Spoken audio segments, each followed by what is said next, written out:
Good morning friends. आज नए सुबह में आप लोगों के पास लाइव आया हूँ। अभी तक मैं फील्ड जियो फिजिक्स दिखा रहा था आपको प्रैक्टिकल, है ना।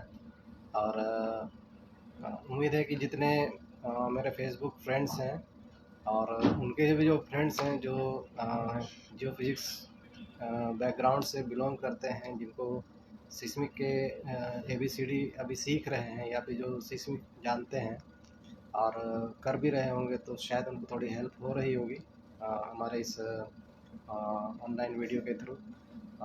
Actually this video is not for the क्या बोलें, मस्ती मजाक के साथ साथ बहुत इन्फॉर्मेटिव है और बहुत सारा कुछ इसमें कवर किया जाता है, जिसमें से आपको जो कुछ अच्छा लगे आप उसको ले सकते हैं और जो भी आपको बुरा लगे उसको छोड़ते चले जाइए, है ना। यही उद्देश्य है इस वीडियो का। आज फिर से मैं अपने फ्लोटिंग ऑफिस आया हूँ, जो GSI का जहाज़ है ना। समुद्र सऊदी कामा इसका नाम है। एक रिसर्च वेसल है और इस रिसर्च वेसल में बहुत सारे इक्विपमेंट्स हैं जियोलॉजिकल फीचर्स के लिए, जियोलॉजिकल वोयाज के लिए, सेडिमेंट्स वगैरह सब कलेक्ट करने के लिए, है ना। जो हम लोग सब सरफेस तो नहीं कहेंगे, सरफेसियल फीचर को डिलीनिएट करने के लिए जो हम लोग काम करते हैं जियोलॉजिकली। जैसे लैंड में जाते हैं तो रॉक्स हम लोग को मिलता है, सैंपल कलेक्ट करते हैं लेटलों के साथ में, पोजीशन के साथ में, उसका कैरेक्टरिस्टिक हम लोग देखते हैं। वैसे ही यहाँ पर हम लोग को सॉफ्ट सेडिमेंट्स मिलता है, हार्ड रॉक नहीं मिलता है। हम लोग को हार्ड रॉक ढूंढना मतलब समझ लीजिए कि खजाना खोजने जैसा है। तो हम लोग को एक्चुअली पूरा जो सी फ्लोर है उसको वो सॉफ्ट सेडिमेंट से भरा पूरा है, तो हम लोग सॉफ्ट सेडिमेंट्स को हम लोग कलेक्ट करते हैं, है ना। तो ये सब चीज़ें हैं और फ़िलहाल तो मैं जियो फिजिक्स बैकग्राउंड से बिलोंग करता हूँ। तो जियो फिजिक्स में हम लोग फ़िलहाल जो अभी सर्वे कर रहे हैं, सिंगल चैनल सेस्मिक सर्वे, उसके बारे में थोड़ा सा आप लोग को रूबरू कराना चाहेंगे। मेरे साथ अकेला वीडियो में मैं नहीं हूँ, मेरे साथ हमारे मित्र हैं, इनसे भी मिलिए। ये हैं पुरुषोत्तम स्वरूप, है ना, जो विशाखापट्टनम ऑफिस से आए हैं, चीज़ें समझ रहे हैं। सैलो सेस्मिक वोयाज उन्होंने ऑलरेडी कर लिया है, तो थोड़ा सा अपना ज्ञान बढ़ा रहे हैं हमारे साथ में। तो आज पहली बार शायद मैनुअल देख रहे हैं, इतना एक्साइटेड है, सारा पेपर वगैरह मतलब पलट पलट के देख रहे हैं। अच्छा अच्छा फिगर्स है और मैनुअल सारा कुछ देख रहे हैं। तो उनके हाथ में शैलो सेस्मिक सोर्स का मैनुअल है और मेरे हाथ में स्ट्रीमर का, है ना। तो मैं स्ट्रीमर के बारे में बताऊंगा और हमारे सर जो है वो सोर्स के बारे में बताएंगे। वो पढ़ के ही बताएंगे, लेकिन बताएंगे ज़रूर क्या उन्होंने समझा है, मोटा मोटी क्या कर रहे हैं। इन्होंने पूरा ऑपरेशन देख लिया है ना। पूरा ऑपरेशन देख लिया, डिप्लॉयमेंट से लेके डिप्लॉयमेंट कैसे किया जाता है, रिट्रीव कैसे किया जाता है, कनेक्शन कैसे लगाए जाते हैं, इलेक्ट्रोड ट्रिम किया जाता है तो क्यों किया जाता है और किस तरह से किया जाता है ना। और जो मैं इसका इंस्ट्रूमेंटेशन पार्ट है, जहाँ पे हम लोग कनेक्शन जोड़ते हैं, तो कौन सा केबल का कनेक्शन कहाँ जाता है इन्होंने कर लिया है। कैसे हम लोग सेलेक्ट करते हैं जूल, क्यों करते हैं जूल उतना एनर्जी, वो सारा कुछ देख लिया है। उसके बाद फिर प्रोसेसिंग बोलते हैं, जो हम लोग डाटा रिकॉर्ड करते हैं, वहाँ पर बैठ के इन्होंने मॉनिटर किया, काफ़ी सारे फीचर्स देखे, सिस्मोग्राम का अध्ययन किया गहन रूप से। फिर प्रोसेसिंग करके जो ऑन बोर्ड में हम लोग करते हैं, उन्होंने एक सेक्शन वगैरह जनरेट किया। तो आइए उन्हीं के मुंह से सुनते हैं कि सिस्मिक सोर्स के कितने पार्ट्स हैं, कैसे काम करता है, थोड़ा डिटेल में वही जानकारी देंगे। तो सर थोड़ा सा बताइए कि हम लोग सिस्मिक सोर्स जो है मैं पढ़ रहा है, पहले आप एक्सप्लेन कर दो स्ट्रीमर का, उसके बाद मैं। अच्छा ठीक है, तो शुरू से थोड़ा अपना पहले कॉन्सेप्ट क्लियर कर लेंगे, उसके बाद फिर आगे पढ़ेंगे। तो तब तक मैं ही बताऊंगा, मैं भी मतलब देख देख के ही बताऊंगा और ऐसा नहीं है कि मुझे बहुत कुछ आता है ना। कुछ चीज़ें ऐसी हैं जो सीखनी पड़ती हैं। आज थोड़ा हम लोग समय मिला तो आज हम लोग टेक्निकल मैनुअल निकाल के थोड़ा सा हम लोग पढ़ रहे हैं, है ना। तो पढ़ना भी ज़रूरी है, सीखना भी ज़रूरी है। केवल मैकेनिकल काम नहीं करना है, थोड़ा साइंटिफिक तरीके से करना है कि कैसे किया जाता है। तो जितने भी रिसर्चर हैं, जितने भी मेरे मित्र हैं जो शोध कर रहे हैं, जो रिसर्च कर रहे हैं, जो पीएचडी कर रहे हैं, जो ऑलरेडी पीएचडी कर चुके हैं और किसी इंस्टीट्यूट में चाहे किसी भी रिसर्च लैब के पार्ट बन गए हैं, साइंटिस्ट बने हैं, तो शायद उनके लिए ये सब बातें थोड़ी फ़ायदा पहुंचाएंगी, मेरा ऐसा बिलीव है ना। तो जो हम लोग यहाँ पे यूज़ कर रहे हैं, हम लोग रिसीवर के बारे में बात करेंगे जो हम लोग मैरीन में यूज़ करते हैं। मैरीन में सैलो सेस्मिक पार्ट में जो रिसीवर का काम करता है उसको स्ट्रीमर कहते हैं, है ना, स्ट्रीमर कहते हैं। और वो एक्चुअली होता है सीरीज ऑफ हाइड्रोफोन्स का। लैंड में हम लोग जियोफोन्स यूज़ करते हैं, लेकिन यहाँ पर हम लोग हाइड्रोफोन्स यूज़ करते हैं। और हाइड्रोफोन्स हम लोग यूज़ करते हैं तो एक लंबा सा केबल होता है जो हमने पिछले रिकॉर्ड में दिखाया होगा, है ना। आप अगर आपको याद है तो ठीक है, नहीं तो फिर मैं दोबारा से आप लोग को दिखा दूँगा। जैसा कि मेरे हाथ में मैनुअल है, एक लंबा सा केबल होता है, आप देखिए इसको। देखिए इस तरह का ऐसा एक लंबा सा केबल होता है। ये टोटल 100 मीटर के आसपास में इसका लेंथ होता है। इसमें हम लोग क्या कहते हैं, बहुत सारे इक्विपमेंट्स होते हैं। जैसे इसमें मेन तो यही होता है कि एक इनपुट हो, एक आउटपुट होता है। इनपुट इसमें कहाँ पे होगा, इनपुट एंड में होगा, जहाँ पे हाइड्रोफोन्स है वो इनपुट है, और उल्टे में आएंगे तो जहाँ पर कनेक्शन जुड़ता है वो आउटपुट है ना। तो इसमें हम लोग इस वाले में टोटल हमारे पास 20 हाइड्रोफोन्स का एक सीरीज़ होता है, ग्रुपिंग होती है।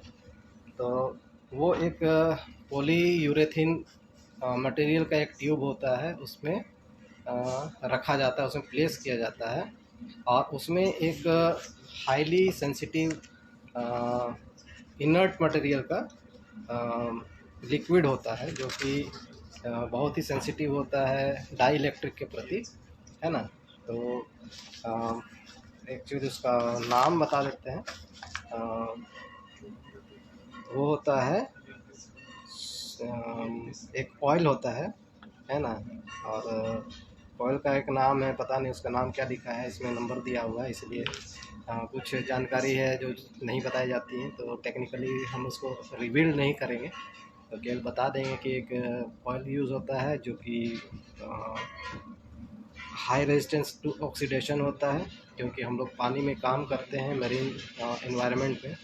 तो ऑयल कहीं रिएक्ट ना कर दे और ऑक्सीडाइज ना हो जाए, इसलिए उसको ऐसा मटेरियल हम लोग सेलेक्ट करते हैं जो कि ऑक्सीडेशन के प्रति हाईली रेजिस्टिव हो और साथ में बहुत ही सेंसिटिव हो, जिसमें very high dielectric strength जिसको कहते हैं। तो hydrophone is nothing but the एक ट्रांसड्यूसर है जो कि जो हमारे पास एनर्जी सोर्स के रूप में हम लोग ब्लास्ट करते हैं, जो हम सोर्स के रूप में ध्वनि तरंग पैदा करते हैं। तो उस ध्वनि तरंग में इनको प्रेशर वेव भी कहा जाता है। तो ये जब इस हाइड्रोफोन के संपर्क में आते हैं तो हाइड्रोफोन्स जो होते हैं वो एक कंसिस्ट होता है ये पीजो इलेक्ट्रिक इफेक्ट से, पीजो इलेक्ट्रिक इफेक्ट का एक क्रिस्टल होता है ना। तो वो क्या करता है कि प्रेशर वेव्स को इलेक्ट्रिसिटी में कन्वर्ट करता है। तो उसमें क्या होता है कि उसमें एक्सिस वगैरह होते हैं जो क्रिस्टलोग्राफी में जनरली यूज़ किया जाता है। तो अलग अलग एक्सिस में प्रेशर पड़ने से पॉजिटिव नेगेटिव चार्जेस पैदा होते हैं और वो इलेक्ट्रिसिटी मतलब कन्वर्ट हो जाती है। और ये जो वेव है जो कि क्या कहेंगे इसको, ध्वनि तरंग है ना। ये प्रेशर वेव्स होती हैं जो मीडियम पानी मीडियम के थ्रू ट्रैवल करके हाइड्रोफोन के पास आती है, और ये सारा कुछ मैकेनिज़्म जो होता है उसको फॉलो करते हुए रिकॉर्ड की जाती है। और वो इलेक्ट्रिक फॉर्म में डिजिटाइज्ड होता है, और वो डिजिटाइज होके वो आउटपुट के थ्रू जो हमारा रिकॉर्डिंग आपका इंस्ट्रूमेंट है सीपीयू में, है ना। तो उसमें इमेज फॉर्म में आता है जिसको सिस्मोग्राम कहते हैं। तो नॉर्मली हम लोग यही काम करते हैं कि एक वेव दिया, सोर्स में झटका दिया, है ना, सोर्स फोड़ दिया कह लीजिए, तो साउंड वेव जनरेट हुआ, प्रेशर वेव जिनको कहा जाता है, और वो ट्रैवल करती है, ट्रैवल करके वो पानी के किसी मीडियम के थ्रू ही ट्रैवल करी, तो यहाँ पे पानी है, मीडियम के थ्रू ट्रैवल किया, नीचे ज़मीन से टकराए, ज़मीन से टकरा के जो ऑप्टिक्स का सारा मैकेनिज़्म है, रिफ्रैक्टेड होती है, रिफ्लेक्टेड होती है, डिफ्रैक्टेड होती है, डिफ्यूज़ होती है ना। तो सारा कुछ खेला जो ऑप्टिक्स में आप पढ़ते हैं, वो सारा प्रिंसिपल थ्योरी वही यूज़ करते हुए वापस हाइड्रोफोन में रिकॉर्ड हो जाता है ना। और वो इलेक्ट्रिक सिग्नल के थ्रू डिजिटाइज्ड फॉर्म में हम लोग को मिलता है, और उसका जो आउटपुट हम लोग को दोबारा मिलता है सिस्मोग्राम के रूप में, वो इमेज फॉर्म में मिलता है। तो ये सारा कुछ उसमें हम लोग देखते हैं। तो ये एक तरह से समझिए कि हम लोग, आप लोग कभी हॉस्पिटल जाते हैं, अपना समस्या बताते हैं कि सर मेरे को हड्डी दर्द कर रहा है, कल गिर गया था तो स्वेल हो गया है, या फिर पेट बहुत दर्द कर रहा है, तो क्या होगा पता नहीं। तो डॉक्टर साहब आपको कहते हैं कि आप अल्ट्रासाउंड करा लो, आप सोनोग्राफी करा लो, आप एक्सरे करा लो। तो ये सारा टेक्निक जो है वो यही है कि इमेज फॉर्म में आपको सारा कुछ मिलता है। तो यहाँ पर भी हम लोग जो फिज़िकल प्रॉपर्टी है ना, उसको हम लोग डिलीनिएट करते हैं। तो साउंड वेव भेजा, इमेज के फॉर्म में हम लोग को मिला, अब इमेज के फॉर्म में हम लोग को मिला, तो उसको हम लोग अपने हिसाब से, जो वहाँ का जियोलॉजी है, जो वहाँ का टेक्टोनिक सेटिंग है, उसके अकॉर्डिंग हम लोग इंटरप्रिटेशन करते हैं। तो ये सारा कुछ जो है वो सब स्कैनिंग और इमेजिंग का काम होता है। तो हम लोग समझिए कि फ़ोटोग्राफी कर रहे हैं, स्कैन कर रहे हैं, जिस किसी भी फॉर्म में बोलिए, है ना। तो फिज़िकल प्रॉपर्टी के थ्रू हम लोग जियोलॉजी को डिफ़ाइन कर रहे हैं। तो मेरे तरफ से तो इतना ही है। हाइड्रोफोन का सारा स्पेसिफिकेशन भी बता दिया, क्या क्या है हाइड्रोफोन, होता क्या है, कितने लेंथ का होता है। सोर्स को भी बोल दीजिए। तो आप अब सोर्स को मैं भी सुनता हूँ। मुझे ही बोलना पड़ेगा, तो लाइए तब बताते हैं। जो सोर्स है, सोर्स का जो लेंथ है वो मैं देख नहीं पाया, तो वो भी 100 मीटर का ही लगभग है ना। तो हम लोग जहाज, मतलब जो हमारा रिसर्च वेसल है, उससे जितना दूर हो सके उसको देते हैं। यहाँ पर हम लोग 100 मीटर के मतलब 100 मीटर या 100 से थोड़ा सा ज़्यादा, मतलब उसको छोड़ते चले जाते हैं, जो रिसर्च, जो हमारा शिप का जो लेंथ है उसके डबल, है ना। तो उससे क्या होता है कि जो हमारे सिग्नल्स हैं वो नॉइज़ से इफ़ेक्ट नहीं होते हैं। बहुत सारे नॉइज़ होते हैं, आपका स्वेल नॉइज़ होता है, आपका प्रोपेलर का नॉइज़ होता है, कुछ एम्बिएंट नॉइज़ होता है ना। तो साउंड वेव्स जो होते हैं वो पानी में बहुत लंबे लंबे दूरी तक ट्रैवल कर सकती हैं। तो ये सारा कुछ उसी से ही रिलेटेड है। तो इसीलिए हम लोग थोड़ा दूर ही रखते हैं, मतलब काफ़ी दूर रखते हैं, 100-110 मीटर, है ना। तो इन दोनों को बिछा दिया जाता है, डिप्लॉय मतलब तो उनको फैला दिया हमने, है ना। तो जो स्पार्कर है यहाँ पर जो हम लोग यूज़ कर रहे हैं वो है एक मतलब जो स्पार्कर यूज़ कर रहे हैं वो सीरीज ऑफ इलेक्ट्रोड्स होते हैं। इलेक्ट्रोड्स 25-25 की संख्या के 50 होते हैं ना। तो जो मैंने पहले वीडियो में बोला कि 100 के होते हैं, तो 100 के भी होते हैं, 50 के भी होते हैं। तो जैसा साइज़ भी हो रहेगा उसी के हिसाब से, जैसा एनर्जी हम लोग यूज़ करेंगे उसके हिसाब से, मॉडल के हिसाब से उसका लाइन लेंथ मतलब डिसाइड किया जाता है। तो जो यहाँ पे हम लोग यूज़ कर रहे हैं उस मॉडल में 50 इलेक्ट्रोड्स ही है, 25-25 के। तो वो क्या होता है कि वो एक हाई वोल्टेज कैपेसिटर से बॉक्स से थ्रू एक हाई वोल्टेज केबल के थ्रू वो जुड़ा रहता है कैपेसिटर बॉक्स में, है ना। और वो काफ़ी हाई एनर्जी प्रोड्यूस करता है, जो कि हम लोग पिछला वीडियो में दिखाए थे। आप फोटोज़ का देख सकते हैं, दिखाइए एक बार। ये आप देख लीजिए, इस तरह का हम लोग यूज़ कर रहे हैं। पहले एक सेम कंपनी की दूसरा मॉडल था, लेकिन अभी इस बार नया में हम लोग का सिक पल्स L5 आया है। और इसका खासियत क्या है कि ये काफ़ी लंबा रेंज का एनर्जी सोर्स हम लोग को देता है। एनर्जी इसमें हम लोग चूज़ बहुत ज़्यादा कर सकते हैं, है ना। जैसे हम लोग शैलो सेस्मिक के लिए पहले जो मॉडल था उसमें हम लोग मैक्सिमम मतलब 150 जूल से स्टार्ट होता था और मैक्सिमम जाता था 1200 जूल तक। तो वो शैलो सेस्मिक के लिए यूज़ किया जाता था। अब इसमें क्या है, ये थोड़ा एडवांस वर्जन है और इसमें हम लोग 100 जूल से लेके 6000 जूल तक को हम लोग सपोर्ट कर सकते हैं। तो ये शैलो के बाद थोड़ा इंटरमीडिएट, थोड़ा डीपर पार्ट में भी हम लोग काम कर सकते हैं, ऐसा इसका कैपेसिटी है। और इसमें एक सीरीज ऑफ कैपेसिटर का कैपेसिटर लगा हुआ है। और वो एक कंप्यूटराइज्ड मदरबोर्ड से, मतलब कंप्यूटराइज्डली उसको डिज़ाइन किया गया है कि वो प्री एम्पलीफायर के थ्रू ट्रिगर किया जाता है। तो आपने देखा था ऑपरेशन कि हमने पहले सोर्स को इनपुट दिया जाता है ना। उसके बाद अपना एनर्जी जो हम लोग को ये रिक्वायरमेंट है मॉडल के हिसाब से, अपने टारगेट के हिसाब से, अपने ऑब्जेक्टिव के हिसाब से, तो हम लोग अपना एनर्जी वगैरह जो है वो यूज़ कर लेते हैं। और उसके रिस्पेक्ट में जो चार्जिंग डिस्चार्जिंग का जो मैक्सिमम हम लोग को एनर्जी दिया जाता है वो होता है 4 किलो वोल्ट का, है ना, 4 केवी का। तो हर एक सेकंड में ट्रिगर होता है जो कि काफ़ी तगड़ा झटका देता है ना। फ्लैश लाइट जलता है वह पीछे दिखता है। जब पिछला वीडियो मेरा देखिएगा तो उसमें फ्लैश लाइट जैसा कुछ दिखाया हूँ मैं। फ्लैश लाइट जलती है, इसका मतलब होता है कि वो ब्लास्ट कर रहा है। हर एक सेकंड में टिक इधर से वो प्री एम्पलीफायर में ब्लिंक करता है, उसी लगातार में इधर में ट्रिगर होता है, पिंग होता है, टक की आवाज़ आती है।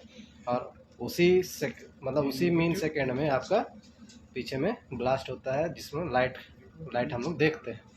तो ये सारा मतलब एक साइमल्टेनियसली चलता है ना। यही आपका थ्योरी ऑफ रिलेटिविटी में भी है कि मतलब एक टाइम सीक्वेंस में, मतलब आप एक सिंगल एक इवेंट को अलग अलग फ्रेम ऑफ रेफरेंस में देखते हैं। तो ये बिल्कुल वैसा ही है कि आप एक तरफ देख रहे हैं ब्लिंक होता हुआ, दूसरी तरफ देख रहे हैं फ्लैश चमक रहा है, एक तरफ देख रहे हैं कि पिंक कर रहा है। तो सब एक ही टाइम में होता है, साइमल्टेनियसली होता है ना। तो ये सारा कुछ इसी से रिलेटेड है।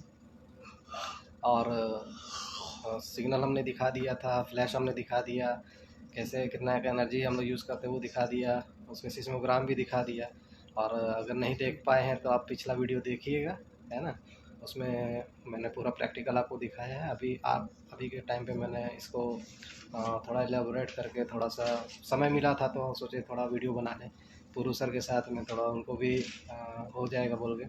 तो ये एक समझ लीजिए एक एजुकेशनल वीडियो है जो हम लोग GSI अपना भूवि संवाद एक प्रोग्राम चलाती है, जिसमें समझ लीजिए कि जो जितने भी एजुकेशनल इंस्टीट्यूशन है ना, जहाँ पे कॉलेज में, स्कूलों में, कॉलेजों में, आम जनता तक, है ना, GSI क्या करती है, कैसे काम करती है और हमारा पर्पस क्या होता है। बहुत सारे प्रोग्राम्स चल रहे हैं, लैंड में चल रहे हैं, NGPM, है ना, उसके NGCM वगैरह सब, मतलब नेशनल जियोलॉजिकल केमिकल क्या बोलते हैं उसको, मैपिंग, है ना। तो मैपिंग का काम चल रहा है। तो NGPM पे मतलब जियो फिजिकल मैपिंग भी चल रहा है, केमिकल मैपिंग भी चल रहा है, जियोलॉजी तो ऑलरेडी कंप्लीट हो चुका है। अब वो लोग मतलब और एडवांस काम कर रहे हैं और छोटे स्केल में, है ना। तो इस तरह से काम हो रही है। तो हम लोग मेरीन में भी अभी G4 स्टेज पे भी काम कर रहे हैं, G3 स्टेज पे भी काम कर रहे हैं। मतलब एक वे हम लोग, मतलब जो हमारा एक्सक्लूसिव इकोनॉमिक जोन है इंडिया का, जहाँ तक मतलब हम लोग प्लेसर डिपॉजिट्स, हैवी मिनरल्स वगैरह सब हम लोग एक्सपेक्ट कर सकते हैं, जो कि शेल्फ एरिया आता है ना। शेल्फ से भी और ज़्यादा मतलब डीपर पार्ट पे, डीप ओशन पार्ट पे। तो हम लोग उसका मैपिंग कर रहे हैं। और ये बहुत ज़रूरी है कि अपने इंटरनेशनल बाउंड्री को हम लोग जो वाटर पार्ट है, क्योंकि समुद्र किसी एक का नहीं है, जो पहले घुस गया उसी का हो गया, है ना। तो इसीलिए हम लोग को ये काम जो है वो बहुत जिम्मेदारी के साथ करना पड़ता है, क्योंकि EEZ अगर चला गया तो मिनरल रिसोर्सेज भी हमारे कम हो जाएंगे। तो जो हमारा रिसोर्स है उसको सिक्योर करने की जिम्मेदारी GSI को है। हम नोडल एजेंसी हैं मैपिंग करने के लिए। हम लोग बेस लाइन डाटा जनरेशन का काम कर रहे हैं, जो अभी लैंड में तो जियोलॉजिकली कंप्लीट हो चुका है, जियो फिजिकली अभी कंप्लीट कर रहे हैं। और मेरीन में अभी बहुत सारा एरिया है जहाँ पर अभी काम करना बाकी है। ये अभी समझ लीजिए कि 30 साल से ये मेरीन रिसर्च मेरीन क्या कहेंगे उसको, मैपिंग में काम कर रहा है।